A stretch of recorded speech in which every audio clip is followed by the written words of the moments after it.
샬롬 해피투게더 영상 큐티에 오신 성도님들을 주의 이름으로 환영합니다.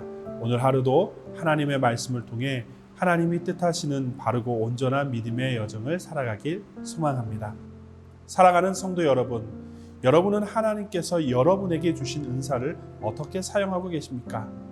바울은 성도를 온전하게 하여 봉사의 일을 하게 하며 그리스도의 몸을 세우기 위해 주셨다고 말합니다. 그렇습니다. 주님께서 우리에게 주신 은사는 이웃한 성도를 섬기며 그리스도의 몸을 세우기 위해 주신 선물입니다. 따라서 주님이 주신 은사를 바르고 온전하게 사용하기 위해서는 나만을 위해서가 아닌 이웃한 성도와 공동체를 위해서 사용할 때에 가능한 일입니다. 여러분은 하나님께서 여러분에게 주신 은사를 어떻게 사용하고 계십니까? 나만을 위해서 사용하고 계십니까? 아니면 이웃한 성도와 주님의 몸된 교회를 위해서 사용하고 계십니까? 다 함께 본문의 말씀을 읽어보겠습니다. 얼마 후 밀 거둘 때에 삼손이 염소 새끼를 가지고 그의 아내에게로 찾아가서 이르되 내가 방에 들어가 내 아내를 보고자 하노라 하니 장인이 들어오지 못하게 하고 이르되 내가 그를 심히 미워하는 줄 알고 그를 내 친구에게 주었노라. 그의 동생이 그보다 더 아름답지 아니하냐. 청하노니 너는 그를 대신하여 동생을 아내로 맞이하라 하니 삼손이 그들에게 이르되 이번은 내가 블레셋 사람들을 해할지라도 그들에게 대하여 내게 허물이 없을 것이니라 하고 삼손이 가서 여우 300마리를 붙들어서 그 꼬리와 꼬리를 메고 회를 가지고 그 두 꼬리 사이에 한 회를 달고 회에 불을 붙이고 그것을 블레셋 사람들의 곡식밭으로 몰아들여서 곡식단과 아직 배지 아니한 곡식과 포도원과 감람나무들을 사른지라. 블레셋 사람들이 이르되 누가 이 일을 행하였느냐 하니 사람들이 대답하되 김나 사람의 사위 삼손이니 장인이 삼손의 아내를 빼앗아 그의 친구에게 준 까닭이라 하였더라. 블레셋 사람들이 올라가서 그 여인과 그의 아버지를 불사르니라. 삼손이 그들에게 이르되 너희가 이같이 행하였은즉 내가 너희에게 원수를 갚고야 말리라 하고 블레셋 사람들의 정강이와 넓적다리를 크게 쳐서 죽이고 내려가서 에담 바위 틈에 머물렀더라. 삼손은 블레셋 여인인 자신의 아내를 되찾기 위해 그녀를 찾아가게 됩니다. 장인은 아내를 찾아온 삼손을 자신의 집에 들어오지 못하게 합니다. 그리고 삼손의 아내를 삼손의 블레셋 친구에게 주었다고 말하며 아내의 동생과 결혼할 것을 제안합니다. 이에 삼손은 분노하여 여우 300마리를 잡아 돌씨 꼬리를 묶어 회를 매달고 불을 붙여 블레셋 사람들의 밭으로 내몰아 버립니다.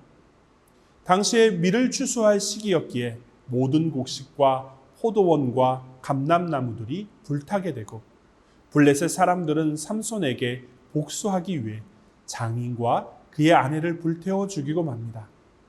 이 소식을 들은 삼손은 원수를 갚겠다고 말하며 닥치는 대로 블레셋 사람들을 죽여버리고 맙니다. 사랑하는 성도 여러분, 오늘의 본문의 말씀을 통해 하나님이 주신 능력과 은사는 이웃한 성도와 몸된 공동체를 위해 바르게 사용되어야 한다는 교훈을 받게 됩니다. 삼손의 능력은 블레셋이 이스라엘을 압제할 때에 이스라엘을 블레셋에게서 구원하기 위해서 주신 것이었습니다. 또한 하나님이 주신 능력을 가지고 이스라엘을 구원함으로써 하나님께서 이스라엘을 지키고 계신 왕이심을 깨닫게 하기 위한 용도로 주셨습니다. 그러나 본문 속에서 등장하는 삼손은 자신의 사적인 원한과 복수를 갚는 일로 그 힘을 사용하고 있음을 보게 됩니다.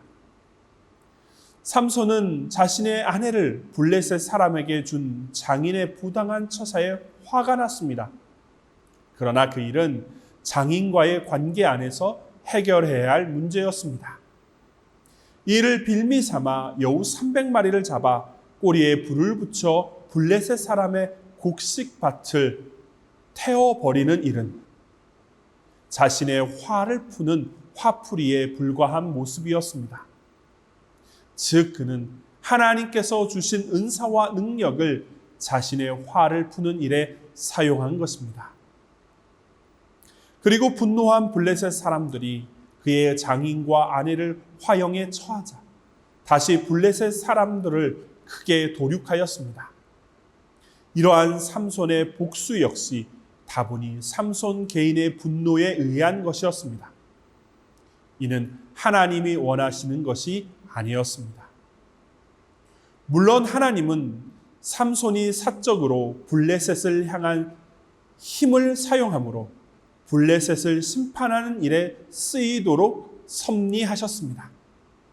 그러나 이는 하나님의 본뜻이 아니었습니다.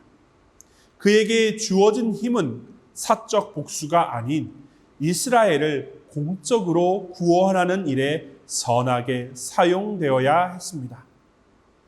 사랑하는 성도 여러분, 우리 역시 삼손과도 같은 실수를 범할 수 있다는 사실을 기억해야 합니다.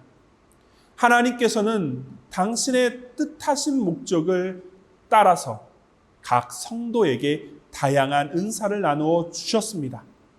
바울은 로마서 12장에 이렇게 말합니다.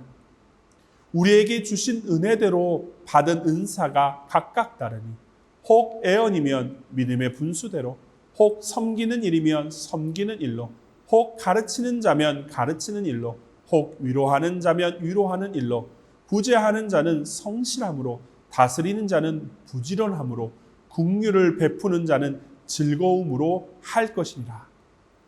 그리고 이렇게 다양한 은사를 나누어 주신 이유를 로마서 12장 5절에서 그리스도 안에서 한 몸이 되어 서로 지체가 되었기 때문이라고 설명하고 있습니다. 그렇습니다. 하나님께서 은사를 우리에게 주신 이유는 서로를 위해 사용하여 몸된 교회를 세워가라는 것에 그 뜻이 있습니다. 그런데 이러한 주님의 뜻을 떠나 나의 소견대로 사용하면 어떻게 될까요? 삼손처럼 개인의 유익과 이기적인 목적을 위해서만 사용한다면 어떻게 될까요? 주님을 기쁘시게 하는 성도의 삶을 살아내지 못할 것입니다. 그럼 어떻게 해야 할까요? 은사를 주신 주님을 기억하고 주님 앞에 열매 맺는 삶을 살아야 합니다. 먼저는 은사를 주신 자가 누구인지 기억해야 합니다. 그리고 주님께서 주신 은사를 가지고 이웃한 성도를 위해 사용하고 몸된 교회를 위해 사용함으로 주님께 드릴 열매를 맺어야 합니다. 마태복음 25장 28절과 29절에서는 주님께서 달란트 비유를 사용하여 주신 달란트를 값지게 사용할 것을, 그렇게 하여 이익을 남기는 인생이 될 것을 교훈하셨습니다. 사랑하는 성도 여러분, 여러분은 주님께서 주신 은사를 어떻게 사용하고 계십니까? 주님은 우리에게 주실 때에 나를 위해서만 사용하도록 주시지 않으셨습니다. 이웃한 성도와 주님의 몸된 교회를 위해서 섬기도록 주셨습니다. 오늘 하루는 우리에게 주신 능력과 지혜와 은사와 재능을 가지고 주님께 드릴 풍성한 열매를 맺는 그런 복된 하루를 이루어 나가길 소망합니다. 기도하시겠습니다. 주님, 먼저는 은사를 주신 주님께 감사를 드립니다. 주님을 온전히 섬기고 이웃한 성도와 주의 몸된 교회를 섬길 수 있도록 은사를 주심에 주님 감사를 드립니다. 게으르고 악하여 주님께서 주신 이 은사를 나만을 위하여 사용하지 않도록 주님께서 우리의 마음 가운데 함께하여 주시옵소서. 늘 은사를 주신 주님을 기억함으로 나에게 주신 이웃과 이웃한 성도들과 몸된 교회를 위하여 은사를 사용하게 하시고 개발하게 하시고 열매 맺게 하셔서 주님을 온전히 영화롭게 하는 복된 성도의 삶을 살아갈 수 있도록 오늘 하루도 축복하여 주시옵소서. 주님께서 함께 하실 것을 소망하며 예수님의 이름으로 기도드리옵나이다. 아멘.